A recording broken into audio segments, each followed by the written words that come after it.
नमस्कार दोस्तों, मैं रोहित शर्मा और आपका स्वागत करता हूं astro science with Rohit channel पर। तो आज हम बात करेंगे कि जो कुंडली के जो 12 घर हैं, जो हाउसेस हैं, वो किन किन चीज़ों को रिप्रेजेंट करते हैं। तो जो फर्स्ट हाउस है, जो उसको लग्न बोलते हैं, और यह जातक का व्यक्तित्व कैसा रहेगा और इसके साथ साथ वर्ण क्या रहेगा, जाति क्या रहेगी, उसका जो शरीर कैसा रहेगा, कदकाठी कैसी रहेगी, उसका रंग रूप किस तरह रहेगा, और इसके साथ साथ हमारे जो सिर होता है उसको यह रिप्रेजेंट करता है। और फर्स्ट हाउस को हम मूर्ति भाव भी बोलते हैं और इसी भाव को तनु भाव भी कहते हैं। इसके साथ साथ जो ईस्ट डायरेक्शन है, जो पूर्व दिशा है, और इसके साथ साथ दादी, नाना और दिमाग आदि को यहाँ से हम देखते हैं। अब बात करेंगे सेकंड हाउस के बारे में। जो सेकंड हाउस है वह व्यक्ति का, जातक का मुख, वाणी और इसके साथ साथ दायां नेत्र और नाक, चेहरा और भोजन आदि जो जातक करता है, ये सब हम द्वितीय हाउस, सेकंड हाउस से देखते हैं।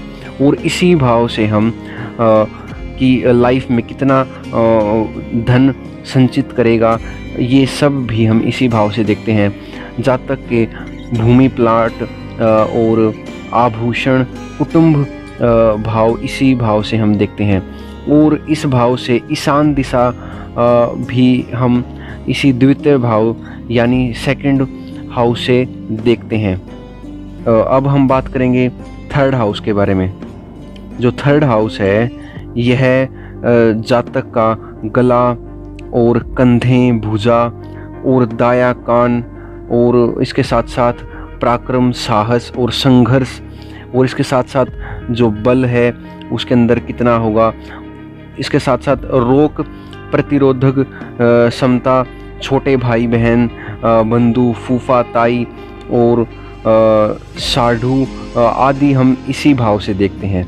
इसके साथ साथ हम जो कामेच्छा और जीविका के सहयोग में कुछ विधान इसी से देखते हैं। और अब हम बात करेंगे फोर्थ हाउस के बारे में। जो फोर्थ हाउस है, इससे हम जातक की जो चेस्ट है, छाती है, ये देखते हैं, मन देखते हैं, सुख देखते हैं, और इसके साथ साथ घर कैसा रहेगा ये सब देखते हैं, फेफड़े देखते हैं, और परिवार कैसा रहेगा, उसको विद्या कितनी मिलेगी, वाहन आदि, उसे खेत कितने रहेंगे, माता का सुख इसी भाव से देखते हैं, शांति उसकी ज़िंदगी में कितनी रहेगी, इसके साथ साथ वैभव और इसके साथ साथ संतोष आदि यह फोर्थ हाउस दर्शाता है। और ससुर, जनता और नदी आदि का विचार भी यहीं से किया जाता है। इसके साथ साथ सुख भाव का जो भी है वह हम फोर्थ हाउस से देखते हैं। और अब हम बात करेंगे फिफ्थ हाउस के बारे में। फिफ्थ हाउस जो है वह जातक का पेट, हृदय और प्रेम, संतान और पुत्र, प्रेमी, प्रेमिका और भाभी या जीजा, ये सब हम इसी भाव से देखते हैं। इसके साथ साथ हम पिछले जन्म में क्या ऐसे कार्य किए हैं जिनका अब इस जीवन में उसको भुगतना पड़ सकता है। इसके साथ साथ हम गुप्त शत्रु, उच्च शिक्षा, हायर एजुकेशन आदि इसी भाव से देखते हैं। संतान का भाव भी यही भाव कहलाता है और पुत्र भाव भी यही भाव होता है।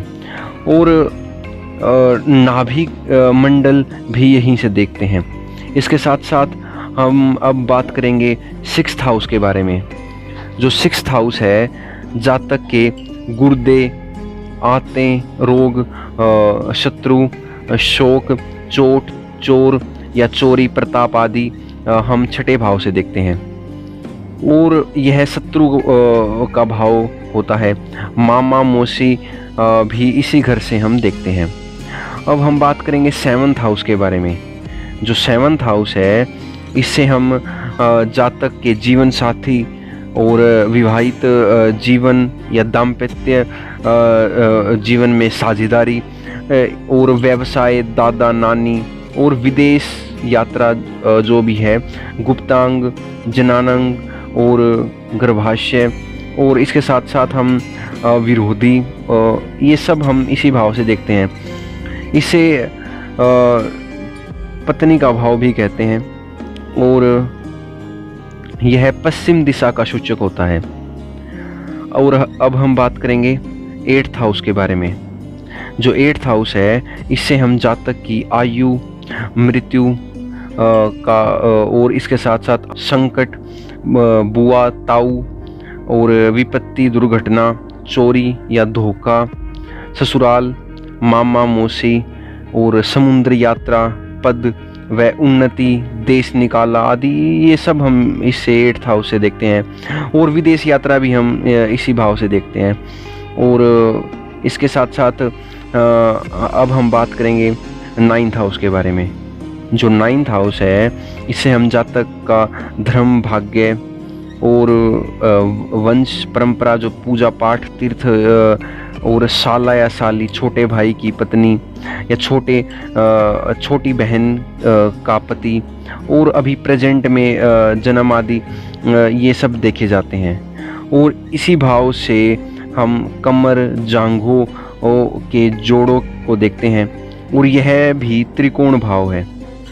और अब हम बात करेंगे 10th भाव, 10th हाउस के बारे में।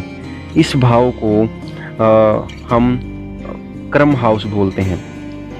हमारा जो वर्क है, इसी भाव से हम देखते हैं। इस भाव से जातक के घुटने, छाती व कर्म देखे जाते हैं। और इसके साथ साथ उसकी जो व्यवसाय कैसा रहेगा, और उसका जो इसके साथ साथ हम देखते हैं कि उसके अगर वह जॉब करता है तो उसका जो बॉस है वह कैसा रहेगा। और अगर वह गवर्नमेंट जॉब करता है तो गवर्नमेंट में उसकी कैसी जॉब रहेगी, और पिता का जो सुख है वह कितना मिलेगा, और सास आदि, ये सब हम 10th हाउस से देखते हैं। इसलिए इसको कर्म भाव भी कहते हैं।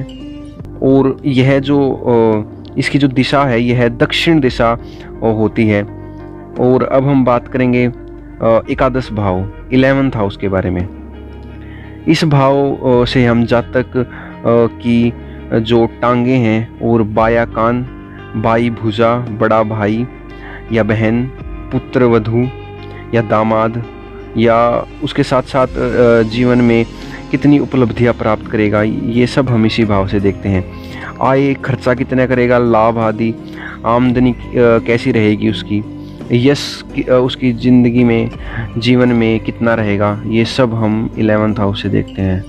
हम बात करेंगे 12th हाउस के बारे में। जो 12th हाउस है, इससे हम जातक की शक्ति, बल, धन, पोरस आदि सभी प्रकार की सत्ताओं के व्यय, खर्च आदि, हानि का यह हाउस इन सब को रिप्रेजेंट करता है। जातक के पैर, तलवे, बाया नेत्र, नींद, बिस्तर, और उसके साथ साथ वह स्वप्न कैसा देखते हैं, और इसके साथ साथ मामी, मौसा, चाचा, बुआ, ये सब 12th हाउस से देखे जाते हैं। और इसी भाव से विदेश यात्रा देखी जाती है, अस्पताल, जेल और कोर्ट कचहरी, मुकदमे आदि इसी भाव से हम विचार करते हैं।